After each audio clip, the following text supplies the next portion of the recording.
Entre el 6 y el 11 de diciembre de 2024, un pequeño barrio de Haití se convirtió en el escenario de uno de los episodios más brutales. Hoy te voy a contar cómo un niño, al que se cree que le echaron una maldición vudú, convirtió a su padre en el peor de los verdugos, cómo una creencia ancestral se transformó en una masacre y por qué esta tragedia, oculta por días bajo bloqueos y amenazas, revela una herida espiritual que Haití aún no puede cerrar. Quédate hasta el final y descubre cómo terminó todo esto. Algunos dicen que los gatos negros ven lo que el resto no puede, que sus ojos reflejan los abismos y que su voz es un puente entre mundos. Esto es La Voz del Gato Negro, el lugar donde las historias paranormales cobran vida a través de Dani Maggie y Edna. El viernes 6 de diciembre de 2024, un barrio de Puerto Príncipe amaneció con ese ruido espeso que siempre tiene la pobreza cuando ya no sabe cómo quejarse. Ollas hirviendo, motos sin frenos, el murmullo tenso de un barrio donde cada esquina pertenece a alguien armado. En ese paisaje donde la vida vale menos que nada, había un hombre que, aún sin quererlo, estaba dejando que el miedo le entrara por primera vez en años. Monel Micano Félix, el jefe de la banda que dominaba esa franja olvidada de Puerto Príncipe. Aquel día, en lugar de pensar en patrullas rivales o negocios de cosas ilícitas, tenía la mente fija en otra cosa: su hijo, un bebé que había llegado al mundo apenas semanas antes. Demasiado pequeño para entender el caos que lo rodeaba. Para Micano, acostumbrado a disparar sin pestañear, ese niño y sus otros hijos era lo único que quedaba en su vida que no estaba contaminado. Podríamos decir que era la única grieta emocional de este tipo.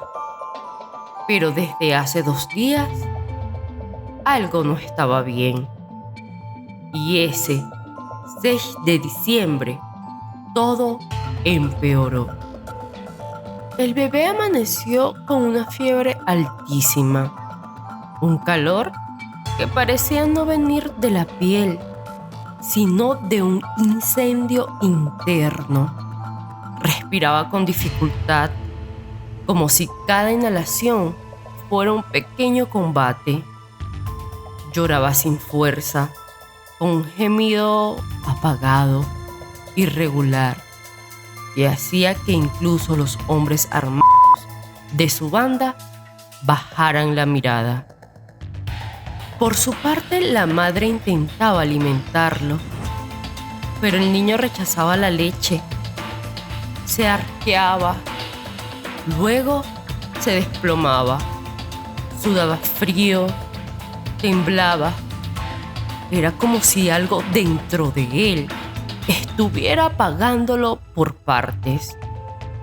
Y como es sabido, en Haití, especialmente en los barrios donde el Estado es un chiste, la enfermedad tiene otros nombres: mal de ojo, trabajo sucio, maleficio o magia negra.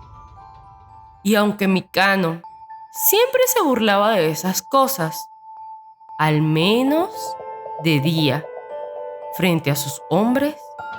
La verdad es que había crecido escuchando historias de que habían brujos que, según los ancianos, se alimentaban del alma de los niños mientras estos duermen.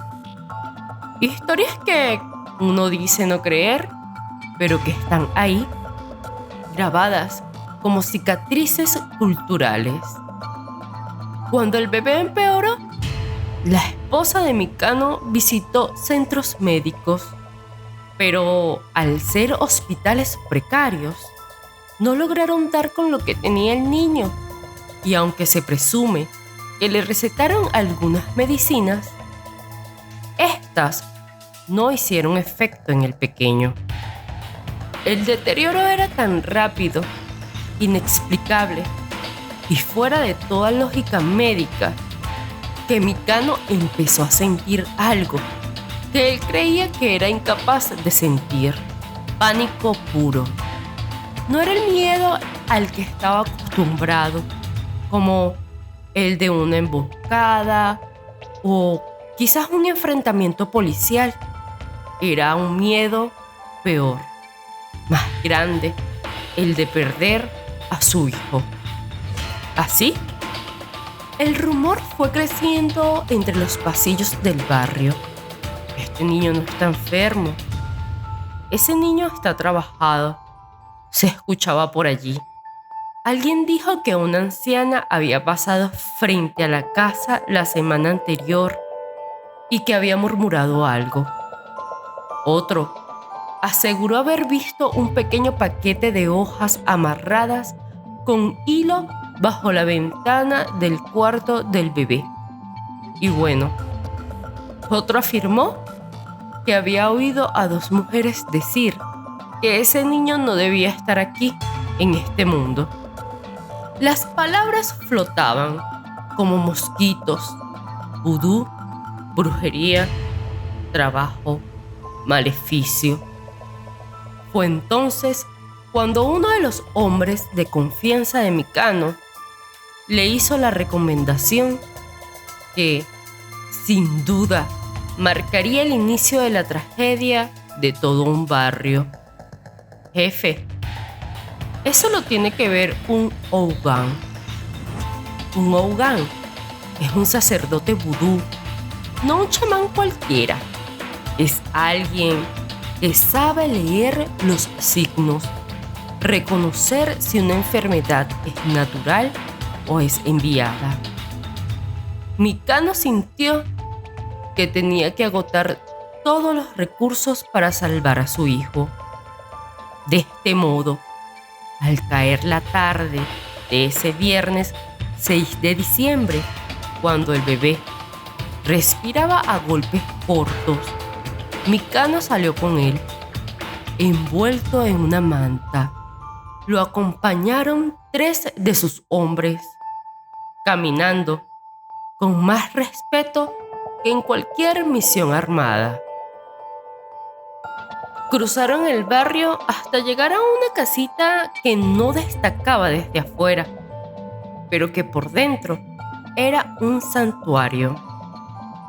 Velas de diferentes colores, botellas con líquidos turbios, símbolos dibujados en tiza, cruces, imágenes de loas y espíritus. El Ougan los recibió sin sorpresa. Ya había visto llegar a padres desesperados antes. De este modo, tomó al bebé, le tocó la frente y le miró las palmas. Luego tiró unos caracoles al suelo y los observó como si estuviera leyendo un diagnóstico clínico del más allá. Y entonces dijo la frase que incendiaría todo: este niño no está enfermo. A este niño le hicieron algo. Mikano sintió un latigazo por dentro. ¿Quién?, preguntó resuelto y sin titubeo. Aunque no sabía si quería escuchar la respuesta, el Ougan no dijo nombres, pero dijo lo suficiente. Los viejos de tu zona, los que practicaban rituales, alguien de ellos hizo un trabajo para que este niño no creciera. En un país donde las palabras pesan como yunques, esa frase fue una sentencia para todo aquel que por edad o costumbre formara parte del mundo espiritual del barrio. Ahí, en ese momento, ese 6 de diciembre de 2024, que empezó como cualquier otro día, nació la decisión más terrible de la vida de Mikano. Un pensamiento bastante cruel que pronto se haría realidad y que nadie de ese pueblo iba a olvidar. Si matan a mi hijo, yo mataré a quien lo hizo. Y si no sé quién fue, mataré a todos los que puedan serlo. Lo que siguió la noche, la madrugada y los días que vendrían se transformaría en una de las masacres comunitarias más brutales registradas en todo Haití. Antes de que amaneciera el 7 de diciembre de 2024, el aire ya se sentía denso. Esa noche del 6, el barrio estaba conteniendo la respiración. El rumor de que Mikano estaba buscando culpables por la enfermedad de su hijo se había extendido. Ese rumor ya no era pequeño, ni uno de los chismes que se inflan en los mercados. Ya se sabía que era una sentencia. Se decía que el jefe de la banda, desesperado por la fiebre inexplicable que consumía al bebé, había regresado de esa consulta con una certeza enterrada en los huesos. Los ancianos del barrio, los que mantenían vivas las prácticas del vudú, habían lanzado un maleficio para matar a su hijo. Según los habitantes del lugar, no hubo amenaza pública, aunque habían rumores. Las acciones que vendrían después a muchos los tomó por sorpresa. Los hombres de la banda, que desde esa noche habían recibido órdenes cerradas, salieron en grupo de 3 y 4, recorrieron los pasillos del barrio como si hubieran entrenado para ese instante toda su vida. Sabían a quién buscaban y qué casas visitar, ya que era bien conocido qué hogares tenían esos objetos rituales, qué familias habían practicado el vudú durante generaciones y cuáles ancianos eran considerados sabios por los lugareños. Ese día, esa noche, esa sabiduría se convirtió en condena. Las personas fueron arrancadas de sus casas, sin importar si estaban preparando café, si rezaban, si dormían o si apenas se incorporaban del colchón del suelo. Algunos ancianos intentaron preguntar qué habían hecho, pero los objetos filosos en las manos de los pandilleros siempre respondían más rápido que las palabras. Se calcula que alrededor de 60 personas fueron capturadas entre la tarde-noche del 6 de diciembre y la madrugada del 7. La mayoría, para no decirle todos, eran hombres y mujeres de más de 60 años. Algunos de ellos tenían problemas de movilidad, otros prácticamente ciegos, mientras otros tantos se sostenían de bastones improvisados. Pero todos ellos tenían algo en común. Practicaban el vudú y habían sido señalados directa o indirectamente como posibles autores de un trabajo que estaba consumiendo la vida del bebé del jefe del barrio. Los ancianos no fueron ejecutados en sus casas. La banda tenía un plan más siniestro. Los obligaron a caminar o los arrastraban hasta un viejo galpón de metal que todos conocían, pero pocos se atrevían a mencionar: el centro de entrenamiento de la pandilla, que esa noche se transformó en un centro de interrogatorios. Los ancianos eran alineados como si fueran estudiantes frente a un maestro invisible, y los pandilleros caminaban entre ellos preguntando nombres, exigiendo confesiones y pidiendo detalles de rituales que jamás habían presenciado. Estaban buscando pistas que confirmaran la narrativa de aquel chamán. En realidad, no importara lo que dijeran estos ancianos, no importaba si negaban, si lloraban, si suplicaban o juraban por sus hijos muertos que no habían lanzado ningún maleficio. Ese día no existía la inocencia, únicamente la culpa presunta, impuesta e incuestionable. Micano y sus hombres llevaban consigo objetos cortantes para así acercarse al cuerpo de la víctima, sentir el peso del impacto, escuchar la respiración entrecortada, la súplica y su último gemido. Era un tipo de violencia más íntima y primitiva. Extinguir la vida a distancia con una de estas les resultaba impersonal. La idea era asegurarse de que el mensaje llegara al corazón del barrio y sembrar el terror en él. Los informes que surgieron días después describen una sala manchada de este líquido hemático que ya se había puesto un poco marrón, pero que aún así estaba reciente. Un piso casi resbaloso y paredes que parecían absorber los gritos para no devolverlos jamás.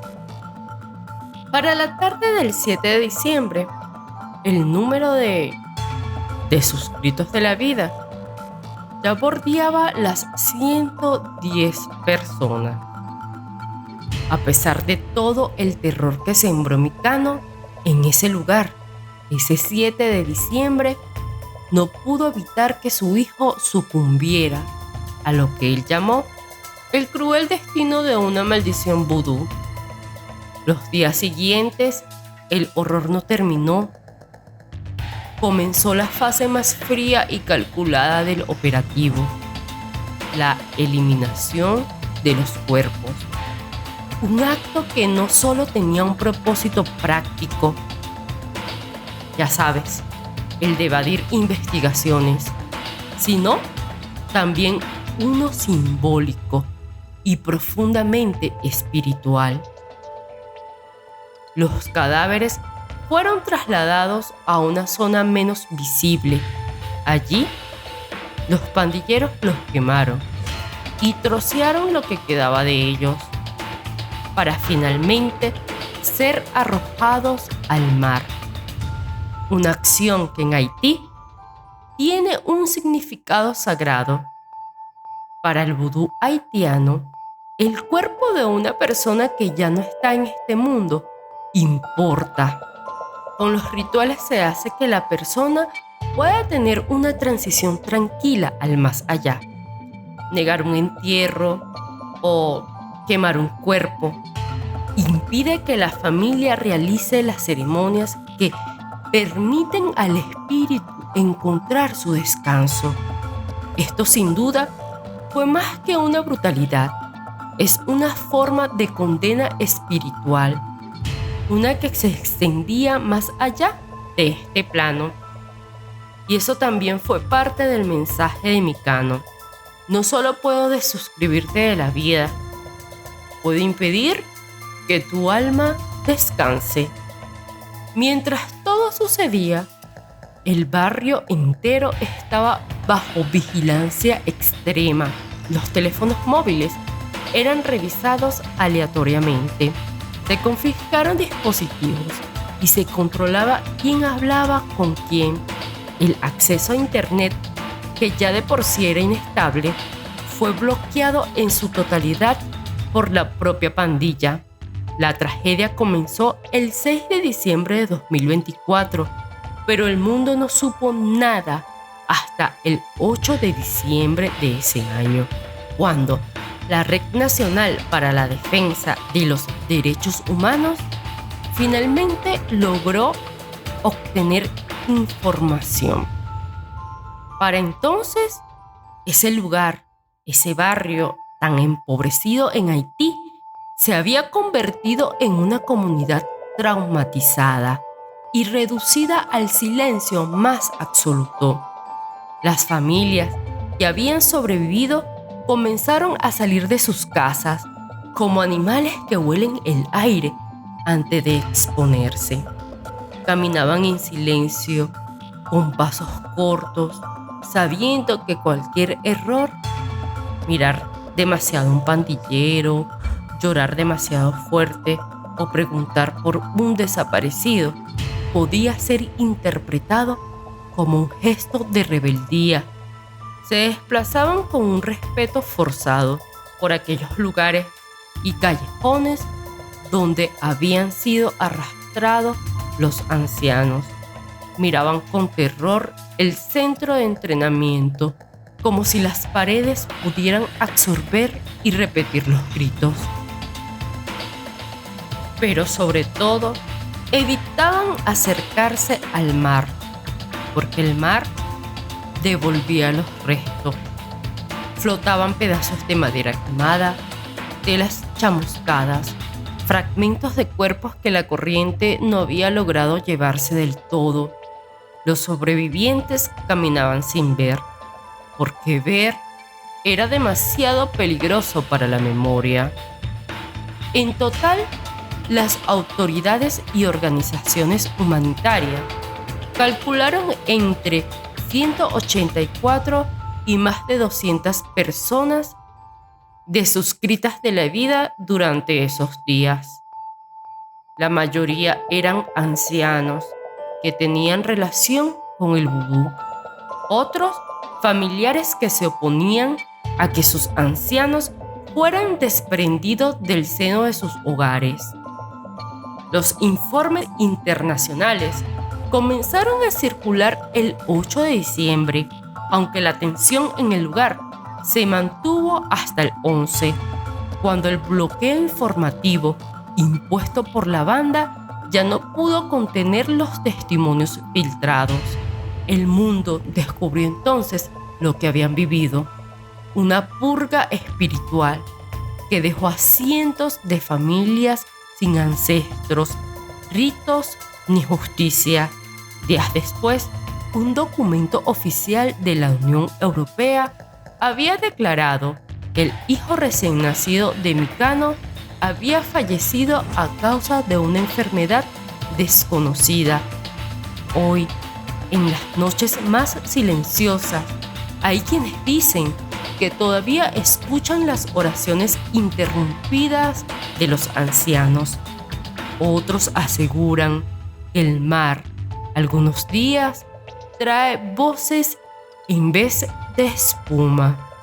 Y así, mi estimada gatería, llegamos al final de esta historia, donde la convicción de que una maldición vudú había tocado a un bebé encendió una furia que arrasó con un barrio entero, y donde entre el 6 y el 11 de diciembre del 2024, ese barrio de Puerto Príncipe quedó marcado para siempre. En La Voz del Gato Negro seguimos estas historias, no para juzgarlas, sino para entender cómo la oscuridad puede explicarse cuando el medio y la fe se entrelazan. Si esta crónica te impactó, te invito a suscribirte y a acompañarnos en los próximos relatos, donde exploraremos los casos criminales más perturbadores y estremecedores de brujería o que están marcados por un hecho paranormal. Y ahora bien, cuéntanos en los comentarios qué piensas tú de todo esto. ¿Hasta dónde puede llegar alguien cuando siente que lo sobrenatural toca a su vida? Nos leemos abajo.